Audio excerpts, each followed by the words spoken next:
DV17 prend le large. Enfin, pas tout à fait. Dans le cadre de la première édition de la fête maritime de La Rochelle, c'est au bassin des Chalutiers que nous avons fait escale. Plus particulièrement sur le navire Le Belem, bateau emblématique, classé monument historique en 1984, conçu en 1896. Son capitaine de bord, Émeric Gibet, nous en parle un petit peu plus sur son histoire.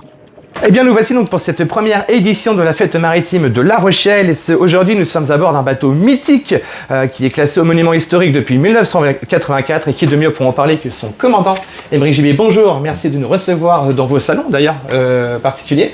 Vous avez accosté à La Rochelle aujourd'hui le Belem, bateau mythique, bateau historique. Vous avez l'habitude de venir d'ailleurs à La Rochelle.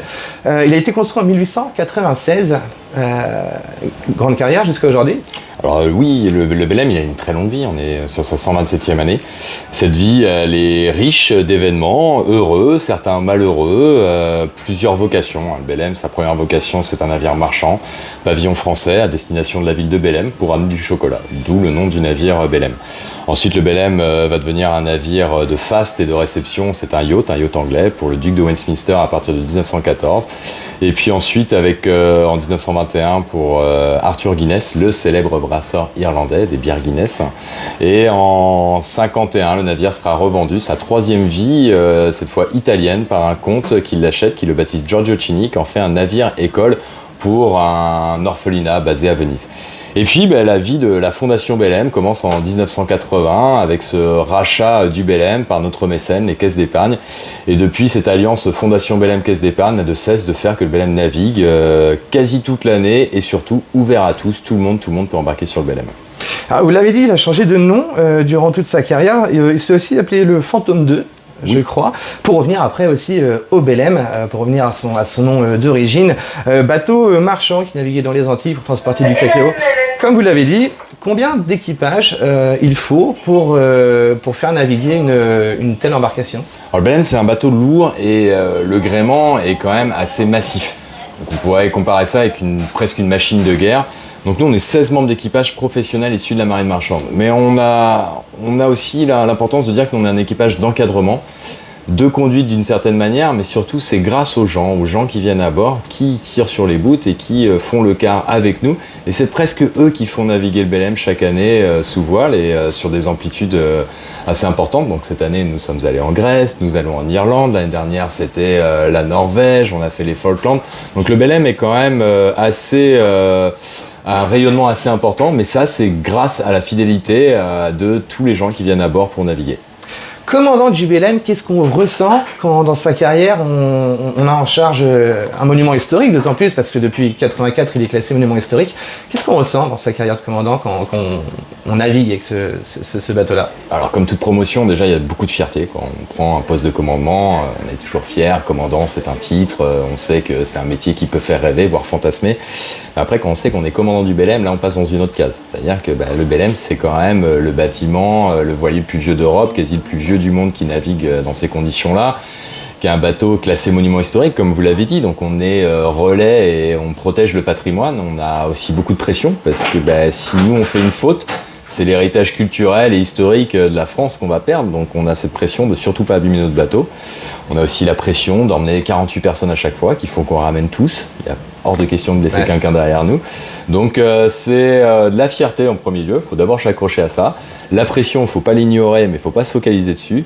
Et puis dans tout ce que m'a amené le Belem, c'est une carrière extraordinaire. J'ai vécu des choses incroyables et surtout, oui, récemment avec le transport de la flamme olympique, je sais que j'ai touché quelque chose que le commun des mortels n'aura pas lieu d'avoir la possibilité. Donc c'est vrai que le Belem apporte tellement de choses fantastiques dans une vie, entre guillemets, normale, qu'on ne peut que adorer la position de commandant de Belem, et ça fait ma 8e année, j'ai envie d'en faire quelques-unes encore. J'allais y venir, vous me coupez l'herbe sous le pied. La flamme olympique, vous l'avez amenée de Athènes jusqu'à Marseille, je crois, si je dis pas de bêtises. Exactement. C'est ça. Quand vous avez appris que le Belem était choisi pour transporter la flamme olympique, ça vous a fait quoi, vous ? Alors, on l'a pas appris le jour J, hein. Vous doutez bien qu'un projet comme ça se prépare beaucoup. La Fondation Belem a énormément travaillé avec son mécène pour que ça soit le Belem qui ramène la flamme olympique. Donc, au début d'un projet qu'on reçoit par mail, tiens, étudiez-nous ça, ce chemin, éventuellement on y penserait, enfin oui, bon, peut-être. Puis au fur et à mesure que ça approche, on le réalise. Et puis quand on arrive à Olympie, puis Athènes, là on le réalise fortement. Et puis quand on est à bord, ça y est, c'est une réalité. Et puis tout va très vite. Tout va très vite. C'est 12 jours de navigation avec 16 jeunes à bord. On arrive à Marseille, cette explosion, patrouille de France, feu d'artifice, 150 000 personnes sur les quais. Et après, ça s'arrête.